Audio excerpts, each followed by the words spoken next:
வணக்கம். வாழ்க வளமுடன். மூவிரு முகங்கள் போற்றி முகம்பொழி கருணை போற்றி ஏவரும் துதிக்க நின்ற ஈராறு தோல் போற்றி காஞ்சி மாவடு வைக்கும் செவ்வேல் மலரடி போற்றி அண்ணான் சேவலும் மயிலும் போற்றி திருக்கைவேல் போற்றி போற்றி வெற்றிவேல் முருகனுக்கு ரோகரா. மார்கழி திங்கள் 4ஆம் நாள், ஆண்டாள் திருப்பாவை 4வது பாசுரம். இந்த பாசுரத்தில் ஆண்டாள் என்ன சொல்கிறாங்க அப்படின்றத பார்க்கலாம். அதுக்கு முன்னாடி நாங்கள் நோன்பு இருக்க போகிறோன்றத முதல் பாசுரத்தில் சொல்கிறாங்க. 2வது பாசுரத்தில் நாங்கள் நோன்பு எப்படிலாம் இருக்க போகிறோம், எதெல்லாம் கடைபிடிக்க போகிறோன்ற ஒரு விதிமுறையை சொல்கிறாங்க. 3வது பாட்டில் எங்களுக்கு நோன்பு இருக்கிறதுக்காக வேண்டி நாங்கள் நீராடணும், அதுக்கு எங்களுக்கு தண்ணி வேணும். தண்ணி எப்படி வரும்னா, மழை பெஞ்சால் தான் எங்களுக்கு தண்ணி வரும், அப்போ எங்களுக்கு நல்ல மழை வேண்டும் அப்படின்னு சொல்லிட்டு 3வது பாசுரத்தில் சொல்கிறாங்க. இப்போ இந்த 4வது பாசுரத்தில் என்ன சொல்கிறாங்க அப்படின்னா, அந்த மழை எப்படி வேணும் அப்படின்றத ரொம்ப அழகாக சொல்லியிருக்காங்க. அதாவது மழைக்கு அதிபதி யாருன்னா வருணன்.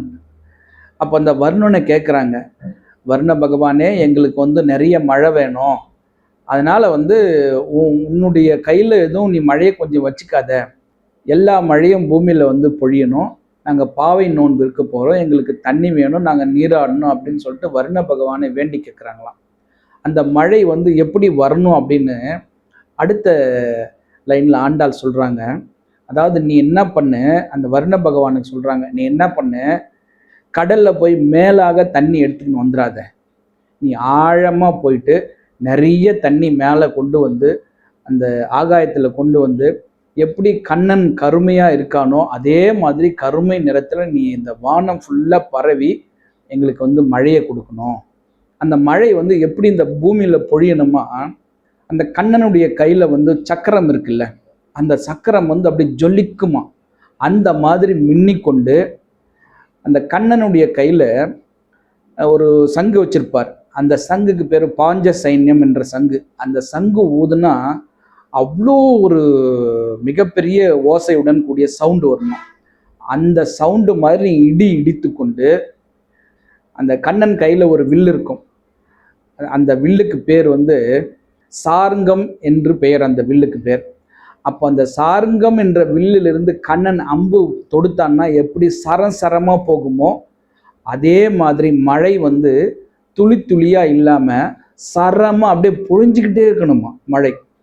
அதாவது அந்த சக்கரம் போல மின்னணும், அந்த சங்கு ஊதுனா எப்படி சவுண்டு கேட்குமோ அந்த மாதிரி இடி இடித்து கொண்டு அவனுடைய கையில் இருக்கக்கூடிய அந்த சார்ங்கம் என்ற வில்லிலிருந்து புறப்பட்ட அம்பு போல சரமழையாக எங்களுக்கு மழை பொழியணும்.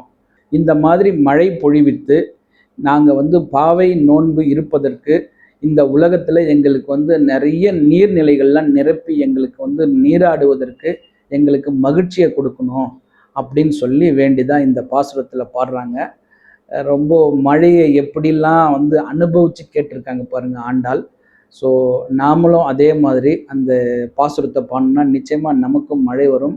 நிறைய ஆச்சாரிய பெருமக்கள்லாம் சொல்கிறாங்க, ஆழிமழை கண்ணா பாடினால் நிச்சயமாக மழை வரும் என்று.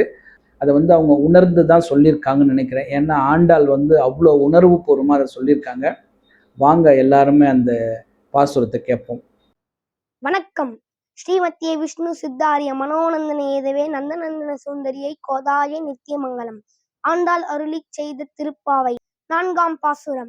ஆழிமழை கண்ணா ஒன்று நீ கைக்கரவேல் ஆழியில் புக்கு முகந்து கொடு ஆத்தேரி ஊழி முதல்வன் உருவம் போல் மேய்கருத்து பாழியன் தோளுடைய பற்பனாபன் கையில் ஆழி போல் மின்னி வலம்புரி போல் நின்றறிந்து தாழாதே சார்ங்க முதைத்த சரமழை போல் வாழ உலகினில் பெய்திராய் நாங்களும் மார்கழி நீராட மகிழ்ந்தேலோரம்பாவாய். எல்லா புகழும் ஆண்டாளுக்கே. வணக்கம். ஸோ ரொம்ப அற்புதமான பாசுரம். நீங்கள் எல்லாரும் படிங்க. இந்த உலகத்தில் இந்த பாவை நோன்பு இந்த உலகம் செழிக்கணுன்றதுக்காக தான் ஆண்டாள் செஞ்சுருக்காங்க. அப்போ இந்த பாடல் எல்லாருமே பாடிக்கிட்டே இருந்தோம்னா நிச்சயமாக நமக்கும் அந்த ஆண்டாள் எப்படிலாம் ஆசைப்பட்டாங்களோ மழை வரணும் அப்படின்னு சொல்லி அதே மாதிரி நிச்சயமாக மழை வரும். நீங்கள் எல்லாரும் பாடுங்க. அந்த ஆண்டாளுடைய அருள் உங்கள் மூலயமா இந்த உலகத்திற்கு கிடைக்கட்டும். மீண்டும் நாளை சந்திக்கின்றேன். ஆறிரு தடந்தோள் வாழ்க, ஆறு முகம் வாழ்க, வெப்பை கூறுசை தனிவேல் வாழ்க, குக்குடம் வாழ்க, செவ்வேள் எறிய மெஞ்சை வாழ்க, யானை தன் அணங்கு வாழ்க, மாறிலா வள்ளி வாழ்க, வாழ்க சீர் அடியார் எல்லாம், வெற்றிவேல் முருகனுக்கு அரோகரா. வணக்கம். வாழ்க வளமுடன். எல்லாம் செயல் கூடும்.